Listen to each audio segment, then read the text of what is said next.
makakausap natin ang CEO ng Angkas na si Ginoong George Rosea. Magandang hapon po, Ginoong George. Magandang hapon po, Ma'am Monica. Maraming salamat na naimbitahan niyo ako. Opo. Sir George, bago po ang lahat, no, syempre nais nating kumustahin kung kumusta po yung Angkas rider sa ngayon, ano po ang kanyang kalagayan at nasaan po siya ngayon? May konti po tayong magandang balita dahil pareho po yung pasahero, pati po yung ating biker ay nakalabas na po sa ospital. Kasalukuyan na kanina po nandun po sila sa presinto para magpahayag ng kanilang statement. Pero okay naman po sila. May mga injuries po na na-incur pero nakalabas na po sila ng ospital. Mabuting balita po yan, sir. Sir, sa pagkakakwento po sa inyo, ano po mismo ang nangyari doon sa nangyaring pananakit, no, doon sa inyong driver? Papaano po ba ang totoong insidenteng ito sa pagkakasabi po sa inyo ng inyong kasama dyan sa Angkas? Yung nakausap ko yung aming biker, siya mismo nagulat po, no, na bigla na lang may lumapit sa tabi niya at binaba yung bintana, yung SUV nga po na pula, at pinagmumura po siya at pinagsisigaw. Makikita naman natin po sa video na pagtapos yun ay sinubukan po niya umiwas sa kaliwa sa loob. Sabi po niya gusto niya talagang palipasin na lang yung init ng ulo, pero unfortunately hindi po nangyari yun. Kahit talagang hinabol po siya nung SUV, tapos doon po talaga na igihan po sila, nagit-git po sila at nahulog na po yung motor. Parang may nangyari po ba prior to that viral video, sir, na naikwento sa inyo ang Angkas kung bakit para tila nagkaroon ng girian? Ang palagay po niya na singitan po, no? Yung po yung pinag-uusapan. Nakita ko rin po yun dun sa mga report, pero hindi ko po alam kung ano po talaga nangyari bago yun. Okay.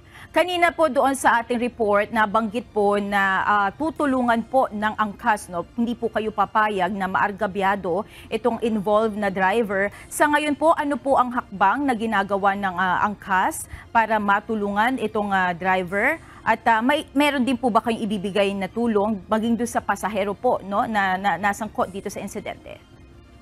Tama po yan. Dalawa po yung agrabyado dito, no? Yung pasahero po natin na talagang binibigyan po natin ng malaking importansya yung kalagayan nila. Pati po syempre yung biker natin at talagang naghahanap buhay lang at nangyari pa doon nitong klaseng insidente.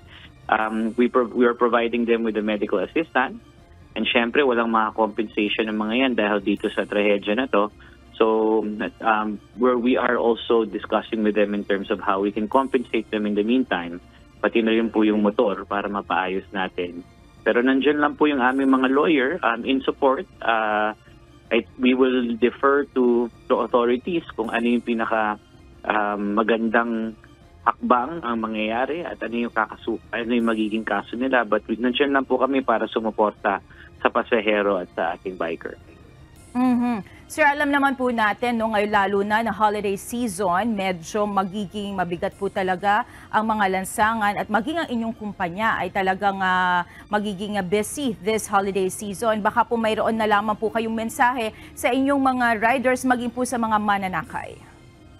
Talagang kailangan po natin lagi to just always maintain composure, extend our patience a little bit more. Katulad nga nasabi nyo, congestion. Ako, ngayong holiday season talagang masikip na po ang daan.